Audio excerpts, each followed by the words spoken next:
Hello అండి. Good morning. నమస్తే అండి అందరికీ. ఈరోజు ప్రధాన పత్రికలైనటువంటి ఈనాడు, సాక్షి వాటి యొక్క ముఖ్య ఉద్దేశాల గురించి ఒకసారి తెలుసుకుందాం. పోతే ఈనాడులోకి వెళ్తే చాలా బ్యానర్ వార్తలున్నాయి. వాటి గురించి ఒకసారి కూలంకషంగా చర్చించుకుందాం.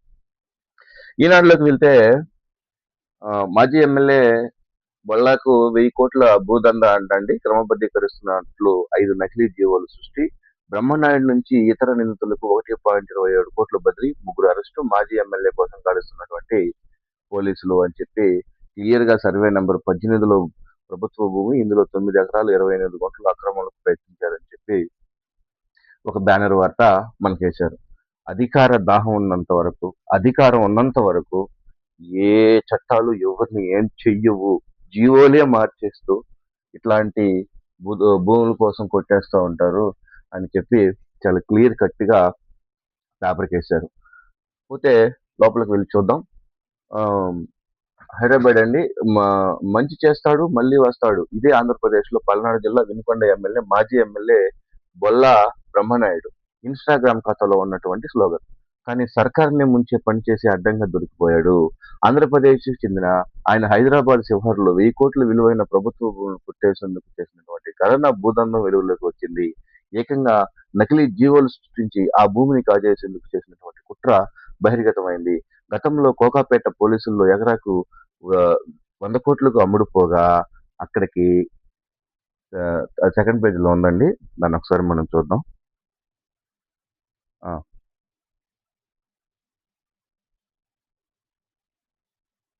సమీపంలో ఈ భూమిని కొట్టేసేందుకు మాజీ ఎమ్మెల్యే కుట్ర పన్నడం చర్చనీయాంశంగా మారింది.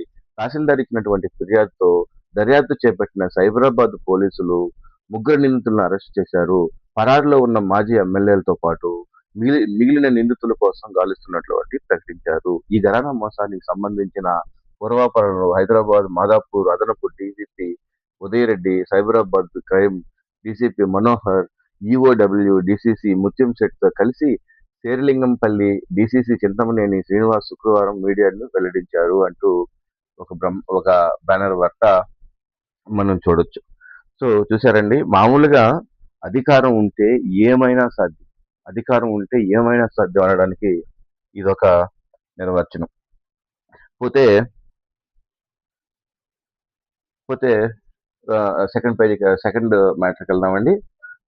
మద్యం లంచాల సొమ్ముతో వైకాపా ముఠా విలాసాలు, చార్జెడ్ విమానాలతో ప్రయాణాలు, ఫైవ్ స్టార్ హోటల్లో జలసాలు, క్లబ్బుల్లో చిందులు, ఆఫ్రికా దేశాల్లో పెట్టుబడి ప్రయత్నాలు, లంచాల సొమ్ము భద్రపరిచిన డెన్లో పెట్టుబడి కొద్ది కరెన్సీ కట్ట ప్రణయ్ ప్రకాష్ ఫోన్లో ఫోరెన్సిక్ విశ్లేషణలకు వెల్లడి, న్యాయస్థానాలకు సమగ్ర నివేదిక సమర్పించినటువంటి సిట్టు. ఈ మద్యం కుంభకోణం గురించి సిట్టుకి అప్పచెప్పింది కదా అండి. కష్టపడి సంపాదించిన సొత్తు అయితే ఎవరు ఇలాంటి విలాసాలకి లోపల పేజీ మొత్తం వాళ్ళ విలాసాల గురించి, వాళ్ళు ఎంత ఎంజాయ్ చేశారో, ఎక్కడెక్కడ డబ్బులు ఖర్చులు ఉన్నాయో మొత్తం ఇమేజెస్ ఫోటోలతో కూడా వచ్చాయి. కష్టపడిన సొత్తు అయితే ఇలా ఎంజాయ్ చేయరండి. కష్టపడినోడు కష్టపడినట్టు పోతున్నాడు, ఇలా అడ్డదారిలో తొక్కుతూ ఒక్కొక్క రాజకీయ పలుకుబడులు లేకుండా ఇట్లా బయటపడుతూ ఉన్నారు. దాని గురించి ఒకసారి క్లియర్ గా వేశారండి. దాని గురించి ఒకసారి చూద్దాం. మద్యం కుంభకోణంలో వేల కోట్లు కొల్లగొట్టిన వైకాపా ముఠ ఆ లంచాల సుత్తుతో అత్యంత విలాసమైనటువంటి జీవితాన్ని అనుభవించింది. చార్టెడ్ విమానాల్లో తిరుగుతూ, ఫైవ్ స్టార్ హోటల్లో గడుపుతూ జల్సా చేసింది.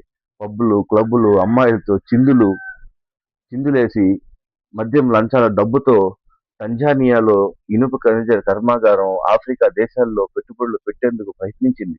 దానికోసం ఆయా దేశాలు ఆ, చుట్టేసినటువంటి వైకాపా ముఠా విలాసాలు, దర్జాలు, రాజుభాగాలు, లంచాల సొమ్ము భద్రపరిచినటువంటి కేంద్రాలు, వాటిలోని కట్టల కొద్దీ కరెన్సీ నోట్లు ఫోరెన్సిక్ నివేదికలో సాక్షిగా బయటపడ్డాయి. లంచాల సొమ్ము భద్రపరిచేందుకు తాడేపల్లి ప్యాలెస్ సమీపంలో ల్యాండ్ మార్క్ అపార్ట్మెంట్ లో ఏర్పాటు చేస్తున్న డెన్కు నిర్వాహకుడిగా ఆ సొత్తును గత సార్వత్రిక ఎన్నికల్లో పంపిణీ కోసం ఎప్పటికప్పుడు వైకాపా నేత చెవిరెడ్డి భాస్కర్ రెడ్డి మనుషులకు చేర్చడంతో కీలక పాత్రధారిగా వ్యవహరించిన నిందితుడు కట్టా ప్రణయ్ ప్రకాష్ కు A52 ఫోన్లను సిట్ ఆఫ్ కారులో ఫోరెన్సిక్ పై అధికారులుగా పంపించినటువంటి విశేష చిత్రాలతో వైకాపా ముఠా బండారం బయటపడింది అని చెప్పి బ్యానర్ వార్త చూడొచ్చు.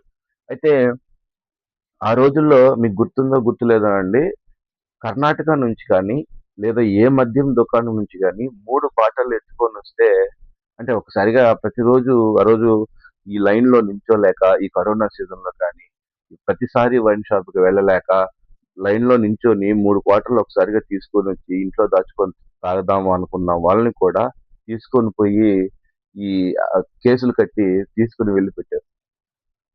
కానీ మరి వీళ్ళందరినీ హ్యాపీ ఇది. ఒకటి డబ్బన్నా ఉండాలి. లేదా 2 రాజకీయంగా పలుకుబడైనా ఉండాలి. చూడండి ఎంత డబ్బులు కట్టలున్నాయో. మద్యం సరఫరా కంపెనీ డిస్టిలర్లకు బ్రావరీస్ నుంచి నగదు రూపంలో వసూలు చేసినటువంటి లంచాల సొమ్ము దాచేందుకు అక్కడి నుండి మరో చోటుకు తరలించేందుకు వైకాపా ముఠా హైదరాబాద్, అమరావతిలో పలు చోట్ల డెన్‌లను ఏర్పాటు చేసుకుంది. వాటిలో హైదరాబాద్‌లో కాజాగూడ సర్కిల్‌లో ఉమాహిల్ క్రిస్టల్ అపార్ట్మెంట్‌లో ఒకటి. అక్కడ 2021 జూలై 12న తీసినటువంటి చిత్రం ఇది. అందులో కనిపిస్తున్నటువంటి నోట్ల కట్టలు వివిధ డిస్టిలరీలుగా వారి ప్రతినిధుల నుంచి వైకాపా ముఠా వసూలు చేసే లంచాల సొమ్ము 2021 జూన్ 1 నుంచి 15 వరకు Balaji enterprises and elite vintage whisky brand ప్రతినిధుల నుంచి వసూలు చేసినటువంటి లంచాల సొమ్ము nectar branding and manufacturing SPY agro industrial Satyanarayana అనేటువంటి వ్యక్తి నుంచి వసూలు చేసిన లంచాల సొమ్ము ఉంది అంటూ ఎక్కడెక్కడి నుంచి ఎంతెంత తీశారు అని చెప్పి ఇమేజెస్ కూడా మొత్తం ఉన్నాయి. పోతే ఈ గోదావరి పుష్కరాలకు సంబంధించినటువంటి దాన్ని కొంచెం సీరియస్‌గా పవన్ కళ్యాణ్ గారు తీసుకున్నట్టుంది. దాని గురించి ప్రతిరోజు ఈ పుష్కరాలకు సంబంధించినటువంటి దాని గురించి చేస్తున్నారు. దాన్ని ఒకసారి చూద్దాం. కాలుష్య రహిత పుష్కరాలు లక్ష్యం. గోదావరి సమీపంలో 262 పంచాయతీలను మురుగు రహితంగా తీర్చిదిద్దాలి. మున్సిపాలిటీలో శుద్ధి ప్లాంట్లు ఏర్పాటు చేయాలి. స్వచ్ఛ గోదావరి పవిత్ర పుష్కరాలపై అధికారులకు ఉప ముఖ్యమంత్రి పవన్ కళ్యాణ్ అని చెప్పి ఒక బ్యానర్ వార్త మనం చూడొచ్చు. గోదావరి పుష్కరాల్లో భాగంగా 6 జిల్లా పరిధిలో 262 పంచాయతీలకు మురుగు రహితంగా తీర్చిదిద్దాలని ఉప ముఖ్యమంత్రి పవన్ కళ్యాణ్ అధికారులను ఆదేశించారు. నదుల్లో కాలుష్య కారణాలకు అడ్డుకునేందుకు నిరంతర పర్యవేక్షణ వ్యవస్థ ఆర్జీసీఎస్ తరహాతో కంట్రోల్ రూమ్ ఏర్పాటు చేయాలని పర్యవేక్షించారు. కాలుష్య నివారణ బాధ్యతకు అత్యంత స్థాయిక టాస్క్ ఫోర్స్‌ను అప్పగించినట్లు తెలిపారు. గోదావరి పుష్కరాలకు నదీ సమీపంలో గ్రామాలు, పట్టణాలు చేపట్టాల్సినటువంటి మురుగు నివారణ చర్యలు, ఇతర ఏర్పాట్లపై పంచాయతీరాజ్, గ్రామీణాభివృద్ధి, అటవీ పర్య పర్య పరిరక్షణ పర్యావరణ అధికారులతో పవన్ కళ్యాణ్ శుక్రవారం సమావేశం నిర్వహించారు అని చెప్పి మెయిన్ బ్యానర్ వార్తలో పవన్ కళ్యాణ్ గోదావరి పుష్కరాలకు సంబంధించినటువంటి ఒక విషయాన్ని చేశారు. పోతే చంద్రబాబు నాయుడు గారు 22,000 కోట్లతో గ్రీన్ ఎనర్జీ కారిడార్ అంటండి. 22,000 కోట్లతో గ్రీన్ ఎనర్జీ కారిడార్ ఏర్పాటు చేస్తున్నారు. 9,500 మెగావాట్ల కూలింగ్ స్టేషన్లు అని చెప్పి ఒక బ్యానర్ వార్త మనం చూడొచ్చు. రాష్ట్రంలో 18 గిగావాట్ల గ్రీన్ ఎనర్జీ ప్రధాన గ్రిడ్‌ను అనుసంధానించేందుకు గ్రీన్ ఎనర్జీ కారిడార్‌ను 22,000 కోట్లతో ఏర్పాటు చేయనున్నట్లు ప్రభుత్వం ప్రకటించింది. గ్రీన్ ఎనర్జీ కారిడార్ 3 పథకం కింద దీన్ని చేపడుతున్నామని పేర్కొంది. ఈ ప్రాజెక్టు ప్రతిపాదన రూపొందించేందుకు తెలిసింది. గ్రీన్ ఎనర్జీ కారిడార్‌ను రాష్ట్రంలో విద్యుత్ సరఫరా పరిస్థితికి వచ్చే 6 నెలల్లో ప్రణాళిక వంటి కీలక అంశాలపై సీఎం చంద్రబాబు సచివాలయంలో విద్యుత్ ఉన్నతాధికారులు సమీక్షించారు. గ్రీన్ కారిడార్‌తో భాగంగా ట్రాన్స్‌మిషన్స్ నెట్‌వర్క్ విస్తరించి అంశంపై తీసుకున్నటువంటి చర్యల గురించి అధికారులు అడిగి తెలుసుకున్నారు అని చెప్పి ఒక బ్యానర్ వార్త మనం చూడొచ్చు. ఏ మాటకి ఆ మాట చెప్పుకోవాలండి. మన విద్యుత్ శాఖ మంత్రి గారిని కరెంట్ ఎందుకు పవర్ కట్‌లయితే చాలా ఎక్కువగా ఉన్నాయి. ఒకవేళ ఆయన్నడిగితే ప్రతిరోజు ఈ ఎండల తీవ్రత వల్ల ఈ ట్రాన్స్‌ఫార్మర్‌లు కొంచెం వేడెక్కుతున్నాయి. అందుకని చెప్పి ఆపేస్తున్నాం అంటున్నారు. కానీ ఈ పవర్ కట్ అనేది మాత్రం చాలా ఎక్కువగా ఉంది. ప్రజలలో చాలా వ్యతిరేకత అయితే వస్తుంది. గవర్నమెంట్ ఒక్కసారి దీని మీద దృష్టి పెడితే బెటరు. కానీ ఇక్కడ లోకల్‌లో ఉన్నటువంటి ఏ విద్యుత్ అధికారులు కూడా సరిగ్గా రెస్పాన్స్ అవ్వటం లేదు. ఫోన్‌లు చేసి ఎప్పుడు పవర్ వస్తుంది అంటున్నా కూడా ఎవడు రెస్పాన్స్ అవ్వటం లేదు.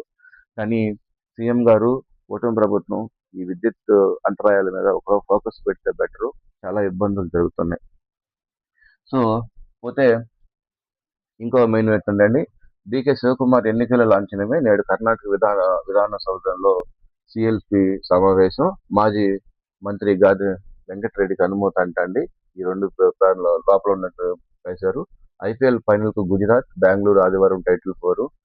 ఎట్టకేలకు ఈ ఐపీఎల్ మ్యాచ్ ఫైనల్కి వచ్చింది. గుజరాత్ అండ్ బెంగళూరు ఫైనల్కి వెళ్ళినట్లనే మనం క్రికెట్ అసలు ఐపీఎల్ అయితే చూడం. మామూలుగా క్రికెట్ చూస్తాం కానీ ఈ ఐపీఎల్ అయితే చూడం. పోతే మళ్ళీ ఇంకొకటి అండి, గాలివానకు విలయం, స్తంభాలు కూలి, తీగలు తెగిపడి ఆగినటువంటి విద్యుత్ సరఫరా, 10 జిల్లాలలో గురువారం రాత్రి అంధకారం, వేరువేరు ప్రమాదాల్లో 5గురు మృతి, ఉద్వాన పంటలకు తీవ్ర నష్టం అంటూ ఓ బ్యానర్ వార్తేశారండి. మధ్యాహ్నం వరకు విపరీతమైన ఎండలండి, చచ్చిపోతున్నాం బయట రాలేక. కానీ ఉన్నట్టుండి వాన, గాలి వాన అంటూ ఒక వార్త వేశారు. బాపట్ల జిల్లా బట్టిపూడి మండలం పెదలంకలో నేలకొరిగినటువంటి బొప్పాయి తోట అని చెప్పి బ్యానర్ వేశారు. ఓ సెకండ్ పేజీలోకి వెళ్దామండి. ఇదే ఈ 22,000 కోట్లతో green energy corridor, Chandrababu world economical forum బృందం భేటీ అని చెప్పి ఒక బ్యానర్ వార్త వేశారు. 22,000 కోట్లతో గ్రీన్ ఎనర్జీ కారిడార్ పెడుతున్నారంటండి. సైబర్ నేరగాళ్లపై కఠిన చర్యలు, వారిపై జిఆర్ఎఫ్ఆర్ విధానం తేవాలి, పోలీసు అధికారులకు సీఎం చంద్రబాబు నాయుడు ఆదేశం అని చెప్పి ఒక సైబర్ నేరగాళ్ళ గురించి ఒక బ్యానర్ వార్త వేశారు. కానీ సైబర్ నేరగాళ్ళు ప్రభుత్వం ఎంత పకడ్బందీగా చేసినా, ఎన్ని విధాలుగా సైబర్ నేరగాళ్ళని అరికట్టాలని చూసినా, కానీ ఎట్టి పరిస్థితుల్లో ఈ సైబర్ నేరగాళ్ళ నుంచి మాత్రం చర్యలు అయితే జరగవండి. వాళ్ళ ట్రిక్స్ వాళ్ళకు ఉంటాయి. ఎవరో పట్టుకుంటే ఒకరు ఇద్దరు నీ ఫోటోలు నా ఫోటోలు పట్టుకోవడం తప్ప ఏమన్నది. డిజిటల్ అరెస్టులు అంటూ ప్రజలకు ఫోన్లు చేసి ఆర్థిక మోసాలు చేస్తున్నటువంటి నేరస్తులను గుర్తించి వెంటనే అరెస్ట్ చేయాలి. పోలీసు అధికారులకు ముఖ్యమంత్రి చంద్రబాబు ఆదేశం. డిజిటల్ అరెస్ట్ అనేది లేదన్న విషయాన్ని ప్రజల్లోకి విస్తృతంగా తీసుకెళ్లాలని సూచించారు. ఇది మాత్రం కరెక్ట్ అండి. ఎంత ప్రజల్లోకి విస్తృతంగా తీసుకువెళ్ళినా చదువుకున్న వాళ్ళు, సాఫ్ట్వేర్లు, ఉద్యోగస్తులే మోసపోతున్నారే. వాళ్ళే మోసపోయేది, చదువుకోని వాళ్ళు ఎవరూ మోసపోరు. విస్తృతంగా తీసుకెళ్లాలని సూచించారు. సైబర్ నేరగాళ్ల విషయంలో కఠినంగా వ్యవహరించాలని స్పష్టం చేశారు. సైబర్ నేరగాళ్లు అడ్డుకునేందుకు పోలీసు శాఖ తీసుకున్నటువంటి చర్యలపై సచివాలయంలో శుక్రవారం సీఎం సమీక్షించారు. రాష్ట్రంలో సైబర్ నేరాలను అడ్డుకట్టేసేందుకు జిఆర్ఎఫ్ఆర్ విధానం తేవాలి, బాధితులకు సైబర్ వారు రూమ్లోకి ఫోన్ చేసిన వెంటనే 0 ఎఫ్ఐఆర్ నమోదు చేయాలి, తద్వారా బ్యాంకులను అప్రమత్తం చేసి అకౌంట్ల నుంచి డబ్బులు బదిలీ కాకుండా చూడాలి అని సీఎం ఆదేశించారు అంటూ సైబర్ నేరగాళ్ళ గురించి ప్రజల్లోకి అవగాహన కల్పించడం కోసం చేసినటువంటి దాని గురించి చేశారండి. పోతే ఇదేనండి, చెప్పాను కదండి, ఇట్లా వైకాపా మాజీ ఎమ్మెల్యే 1000 కోట్ల భూదందా, 3 నిందితుల అరెస్టు, రిమాండ్కి తరలించినటువంటి పోలీసులు అని చెప్పి దాని గురించి కంటిన్యూషన్ వార్త ఇక్కడ వేశారు. పోతే 2004 మండల సమైక్యకు సిఐఎఫ్ కింద 50 కోట్లు అంటండి. మంత్రి కొండపల్లి శ్రీనివాసరావు ఇచ్చినటువంటి దాని గురించి ఒక బ్యానర్ వార్తలో వేశారు. 120 ఏళ్ళ రెవెన్యూ సమస్యల పరిష్కారం, 120 ఏళ్ళ నాటి రెవెన్యూ సమస్య పరిష్కారం అంటండి. రెవెన్యూ సమస్యల పరిష్కారం 120 ఏళ్ళ నుంచి కొత్త ఏమీ కాదు. అవి చాలా సమస్యలు ఉంటాయి. దాని గురించి నేను చూద్దాం. దీర్ఘకాలం నుంచి కొనసాగుతున్నటువంటి రెవెన్యూ సమస్యల్ని కూటమి ప్రభుత్వం పరిష్కరిస్తుంది.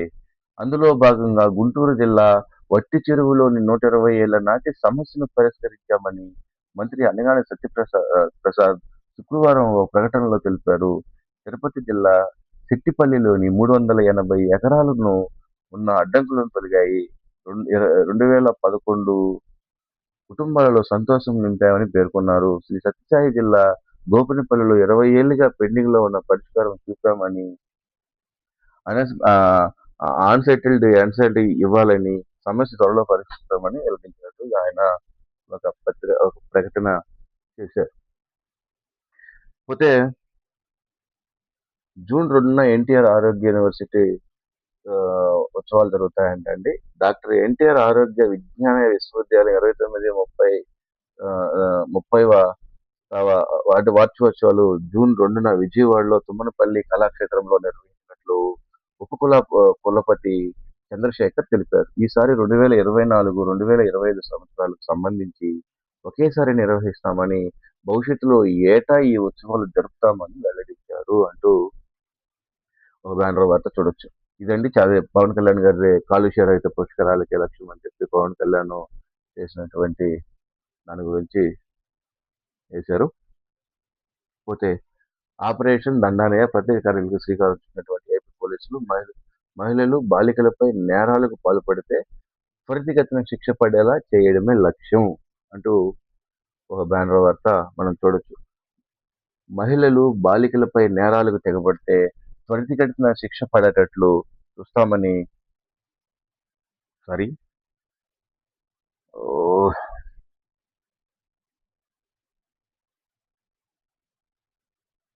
సారీ అండి. మహిళలకు, బాలికలపై నేరాలకు తెగబడితే త్వరితగతిన శిక్ష పడేలా చేయడమే లక్ష్యమని రాష్ట్ర పోలీస్ శాఖ ఆపరేషన్ దండా దండాయన పేరుతో ప్రత్యేక కార్యక్రమాన్ని శ్రీకారం చుట్టింది. అందులో భాగంగా ఇలాంటి కేసులన్నీ అధికారికంగా ప్రత్యేకంగా పర్యవేక్షిస్తాం. పక్కాగా దర్యాప్తు చేపట్టి అన్ని రకాల సాంకేతిక, శాస్త్రీయ ఆధారాలతో అభియోగ పత్రాలు దాఖలు చేసేలా చర్యలు తీసుకుంటాం. న్యాయస్థానాలలో ఆ కేసు విచారణ వేగంగా పూర్తయ్యేలా స్పీడ్ ట్రయల్ మానిటరింగ్ సిస్టమ్‌ని తెస్తాం. ఏముండదండి. అట్లా ఏముండదు. ఎన్ని సిస్టములు తెచ్చినా వాళ్ళ లాయర్ చేయాల్సింది వాళ్ళ లాయర్ చేస్తారు. అట్లా ఏముండదు. ఎప్పుడు శిక్షలు పడవు. తప్పు చేసినోడికి ఎందుకు పడతాయండి? మాట్లాడితే అట్లా ఏముండదండి. పోతే నేపాల్ నుంచి దుబాయ్ వెళ్లేందుకు ఎన్ఓసి తీసుకోవాలా అంటూ ఒక బ్యానర్ వార్త ఇక్కడ మనం చూడొచ్చు. ఫోన్‌లో ఏఐని అడిగిన మద్యం కుంభకోణం నిందితుడు ప్రణయ్ ప్రకాష్ కారుమండా నుంచి దుబాయ్‌కు విమాన టికెట్లు, స్విఫ్ట్ కళ్ళగప్పి పారిపోయేందుకు ఏర్పాట్లు, ఛార్జ్ షీట్‌లో వెల్లడించినటువంటి చిట్టు అని చెప్పి ఒక వార్త లోపల పేజీలో వేశారు. అంటే ఈ ప్రణయ్ ప్రకాష్ అనేవాడు అతను కాల్ డేటాలు, అమ్మాయిలతో ఎంజాయ్ చేసింది, చెవిరెడ్డి భాస్కర్‌తో ఉన్న ఫోటోలు, ఆ! అట్లా ఇతర దేశాల్లో ఎంజాయ్ చేస్తున్నది. దాని గురించి మొత్తం క్లియర్‌గా ఇచ్చారండి. వైకాపా నేత మద్యం కుంభకోణంలో కొల్లగొట్టినటువంటి సొమ్ముతో కొంత మొత్తాన్ని సార్వత్రిక ఎన్నికల్లో వైకాపా అభ్యర్థులు చేరడంతో కీలక పాత్ర పోషించినటువంటి నిందితుడు చెవిరెడ్డి భాస్కర్ రెడ్డి తాడేపల్లి మద్యం లంచం సొమ్ముతో భద్రపరిచేలా డెన్ నిర్వహణలో నిందితుడిగా కట్టాయి ప్రణయ్ ప్రకాష్‌తో తంజానియాలో చెట్టాపట్టాలు వేసుకుంటూ తిరుగుతున్నటువంటి చిత్రం ఇది. అంటే ఎక్కడెక్కడ ఏమేమి ఎంజాయ్ చేస్తున్నాడు అనే మొత్తం గురించి క్లియర్‌గా ఇచ్చారండి ఈనాడులో. పోతే దుబాయ్ నుంచి ఎట్లా నేపాల్ నుంచి దుబాయ్ వెళ్ళేందుకు ఎన్ఓసి తీసుకోవాలా అంటూ క్వశ్చన్ పెట్టి డబ్బులు పెట్టెలతో పట్టుకెళ్ళి చేసేవాళ్ళం అని మొత్తం ఆయన సిట్టుకు మొత్తం కక్కినట్టు చెప్తున్నారు. పారదర్శకంగా క్రీడా కోటా పోస్టులు భర్తీ చేశాం. తప్పుడు ప్రచారం చేసే వారి కేసులు పెడతాం అంటూ సాక్షి స్టేట్మెంట్ పెట్టినటువంటి దాని గురించి బ్యానర్ వార్త చూడొచ్చు.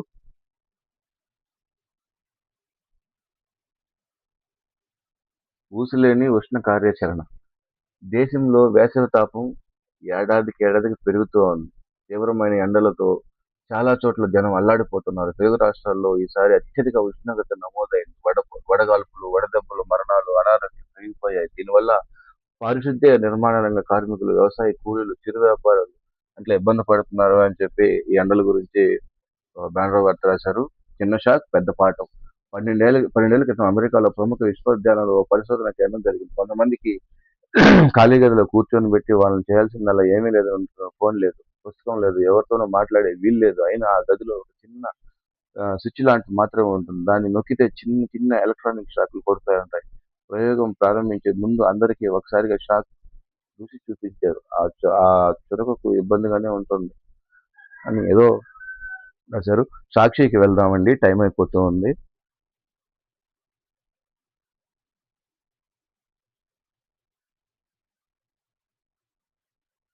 సో పోతే సాక్షిలో వచ్చే మంగళవారం సరే అండి.